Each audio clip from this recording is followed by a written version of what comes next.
Le fédéral signe un accord avec la Corée du Sud pour la construction de véhicules électriques. C'est Mélanie Joly, notre... On fait de la pas rire, hein, après de lapsus. On a comme un petit... On est comme coincés. Bovin. Monsieur Bovin, ça n'a pas de bon sens.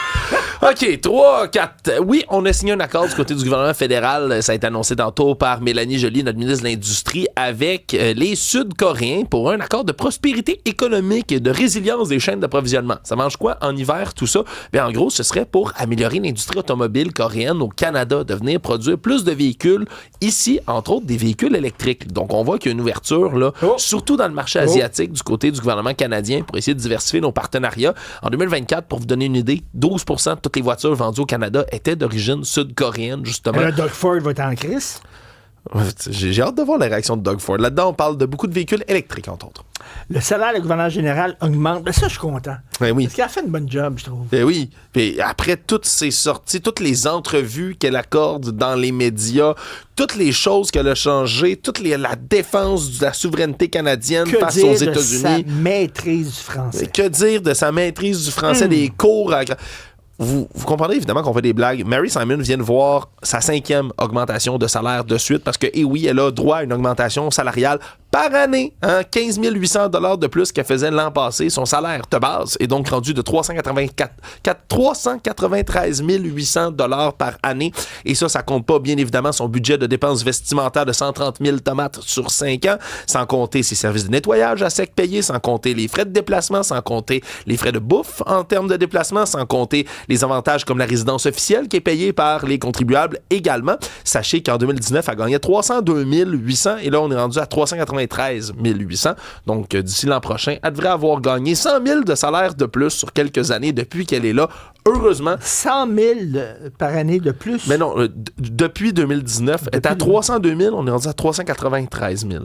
Donc, à chaque année, augmentation de 4,4% de son salaire. Pourquoi?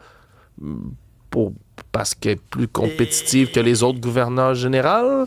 Parce qu'on veut attirer de la main-d'œuvre. Qui n'arrête pas de parler de la souveraineté du Canada. Si on veut vraiment être souverain au Canada, ben qu'on se débarrasse de la monarchie britannique. Stéphanie, un événement à venir. Oui, un événement à ne pas manquer. 28 février, j'en parle tout de suite pour qu'on le mette à l'agenda. C'est le Red Bull Heavy Metal. Et ce n'est pas un festival de musique, mais c'est une compétition urbaine de planche à neige qui va rassembler les meilleurs snowboarders. Fait comme le Red Bull Crash Ice où on était comme en patin dans un circuit dans la ville. Ben, ça, c'était en patin, mais là, c'est en planche à neige. Oh mon Dieu. Donc, ça va se passer sur le site du Stade olympique, section ouest. On est d'ailleurs là en train de préparer les installations, mais sur le site web du Stade olympique, on a mis des photos que je ne sais pas si Sébastien les a sous la main, mais on a mis des photos à ce à quoi va ressembler, entre autres, le site. Mais les meilleurs planchistes du monde vont être présents. Je pense, entre autres, à Sébastien Toutant, évidemment. Je pense à Laurie Blouin aussi, qui sera au jeu, d'ailleurs, au cours des prochaines semaines. Donc, c'est vraiment c'est fait en plusieurs zones, en fait. C'est ça que je cherchais à dire. Donc, différentes zones. C'est séparé en 3 zones où on va pouvoir varier les manœuvres techniques, là, faire des flips, faire des rotations. Il y a des rampes. Il y a toutes sortes de rampes. Donc, c'est vraiment pour montrer ses talents à la foule. Ce qui est intéressant, c'est que l'événement est gratuit. Donc, on se présente là, sur place, en famille, pour aller voir. On peut pas participer. Là. Comme je vous dis, c'est vraiment les meilleurs Richard planchistes. et moi, on voulait s'inscrire justement pour aller faire de la planche, puis des rails, puis tout. Désolée de péter votre bulle, les gars. Mais non, c'est ça. C'est vraiment les meilleurs planchistes qui vont être sur place. Donc, 28 février, de 13h à 19h, c'est gratuit. Pourquoi pas en profiter? Mon chum fait de la planche, toi, Mon chum fait de la planche, c'est sûr et certain qu'il va être là. C'est bon? Ben, je veux dire, lui, il en fait là, des sauts et tout ça.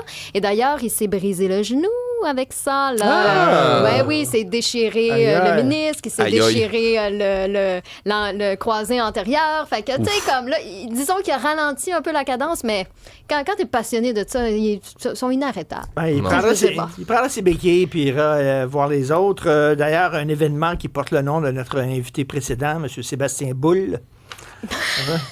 Merci beaucoup. Tu sais qu'il y en a qui rient encore de ce lapsus-là sur notre messagerie texte. Hein? Ben, écoute, t'as fait la journée de bien les commencé à avoir peur. Tu sais que j'ai j'ai déjà eu une dentiste qui s'appelait Mme Carrier.